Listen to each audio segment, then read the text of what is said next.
year in and year out, such and such a date is a deadline. Namibia is going to be free. Deadline. It has been deadline. I've been waiting, hoping against hope that we will go home. First it was 1968 June, then it was October 69, then it was this. Now I do not know what it is. When you look at things from their true perspective, you find that they are just playing with words. If the United Nations is Britain, America, and the whole lot of them, including Russia, what are they doing about it? The woman in this aged UN video is Putuse Appollos. Surrounded by the children she raises in exile, she talks of going home one day to a country she has had to flee to defend. She was one of the first Namibian women to go into exile during Namibia's fight for independence.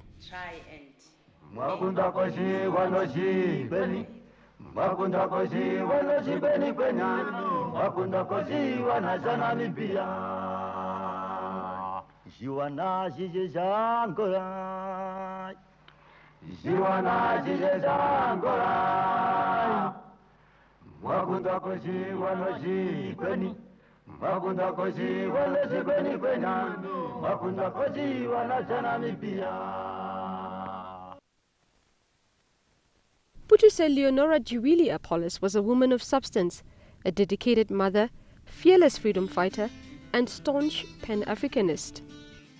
Her story starts in the small Eastern Cape village of Dovimvava in South Africa, where she was born in 1930.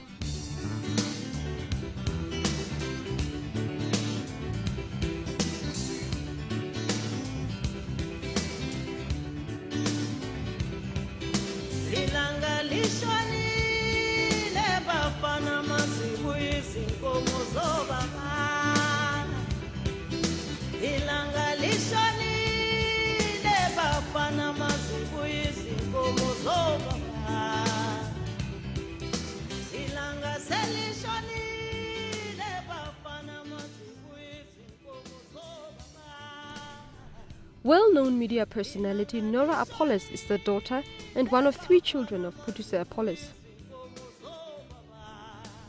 She pieces together the early life of her mother. She came from a small village, actually, called Dovimvava in the Eastern Cape. That's where she was born and bred. We had never actually been there, but when we came back from exile with my brothers, we decided to go there and just let her family know that, you know, we were alive and kicking. It was very emotional. So she came from this village. And it literally is a village. It's tiny, just huts and, you know, things like that. So it is incredible. But she always did tell us that it formed her, it made her, you know. And that, in fact, I think is why she was a woman of substance. And why she was very determined, why she had a lot of integrity. I think coming from that kind of a background, that village, you know, really, really made it, helped to shape her into the person that she was to become. During the height of apartheid in South Africa, Appollos, a qualified nurse, left her homeland for the then Southwest Africa with husband Emil Appollos, a Namibian politician. He had been studying in Cape Town and was a founding member of the Ovamboland People's Congress, which would later become SWAPO.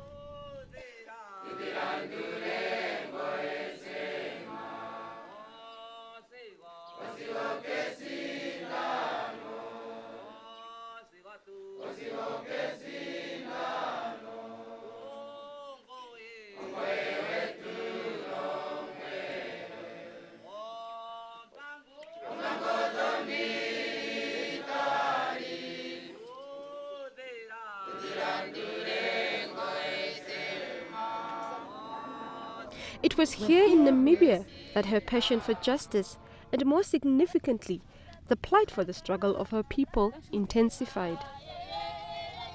In December 1959, she tended to the wounded of the old location massacre against the will of the Boer regime of that time. Consequently, she was expelled from the country as a result of defying the authorities and left the country via Botswana with her 5-year-old daughter and husband. No, they haven't, but... The family temporarily settled in what is now known as Congo DRC, where the second child, Jomo, was born. I am the firstborn, and I had two younger brothers who were both born in exile. We went into exile, my mother, myself, and my father went into exile in, I think, late 59. It was late 59. And we ended up in Congo DRC today, in what is now known as Katanga province, where my my first brother was born, Jomo. Well, growing up with mom was fun. It was a fantastic experience. We really had a very happy childhood, even though we never grew up as a family. That is my father, my mother, and my two brothers and myself, because we always had uncles in the house, and aunties for that matter. So the house was never ever empty with just us, the family. It was always people, living with us. The Appollos later relocated to Tanzania, where the last of her 3 children, Burumba, would be born. He too reminisces growing up with a loving woman who had all the time in the world for everyone. I remember her very fondly as a warm and loving person.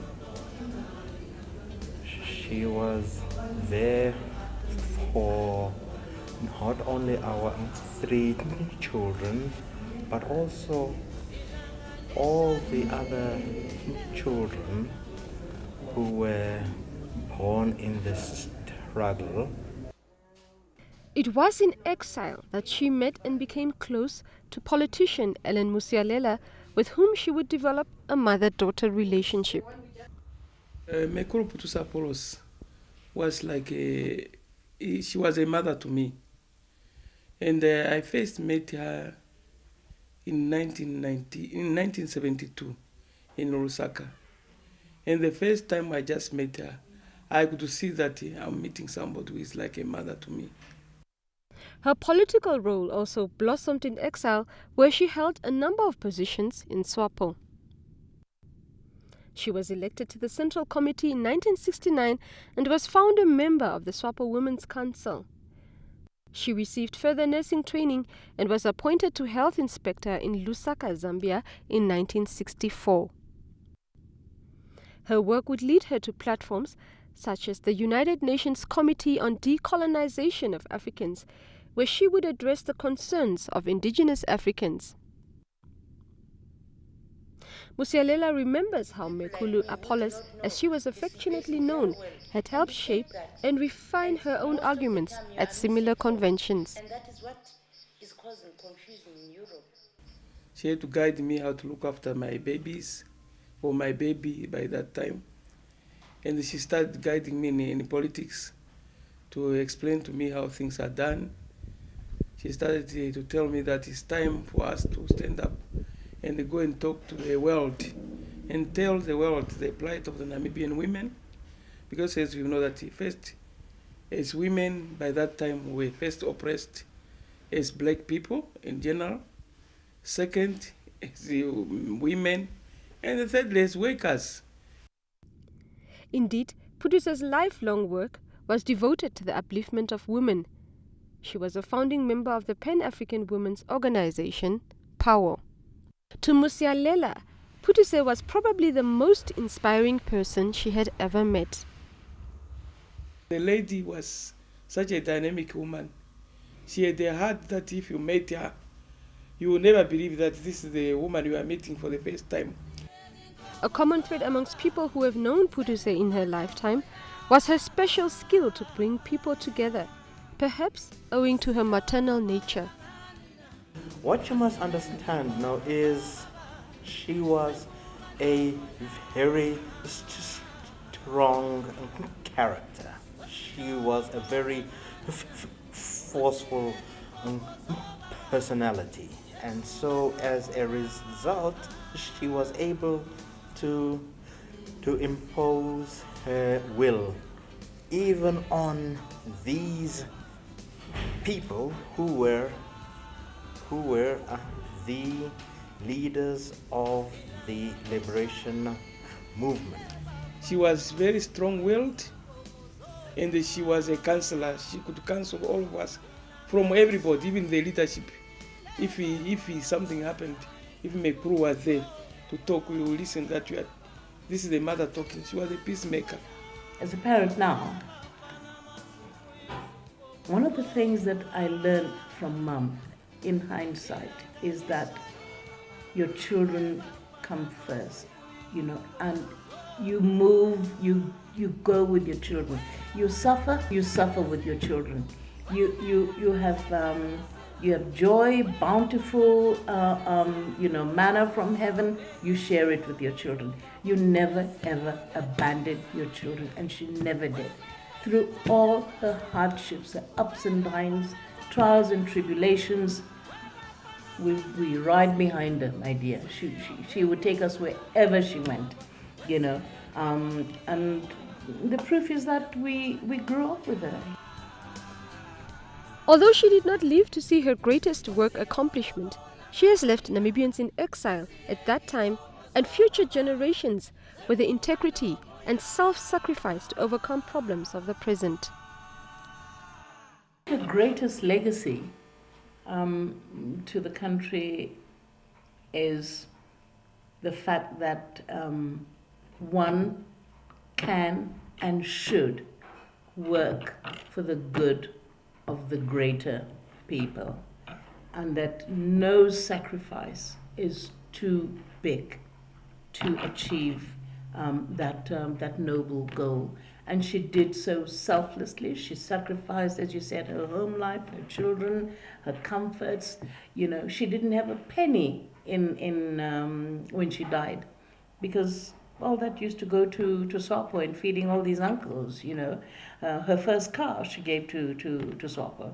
So, but that was the type of woman, and I hope that this legacy will really be propagated, and this is what people need to start doing, working for the greater good of the country.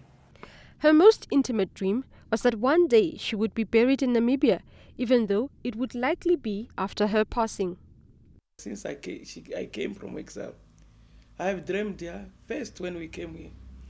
She was lying in a coffin, in a gravel, where they take gravel, that hole.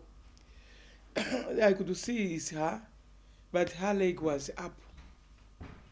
And she was looking at me. So when I woke up, I was really terrified. And that time my mother was alive. I talked to her. She said, "No, she is looking at you. You better do what she told you." That's why her foot was up. She was lying down, but the foot was up.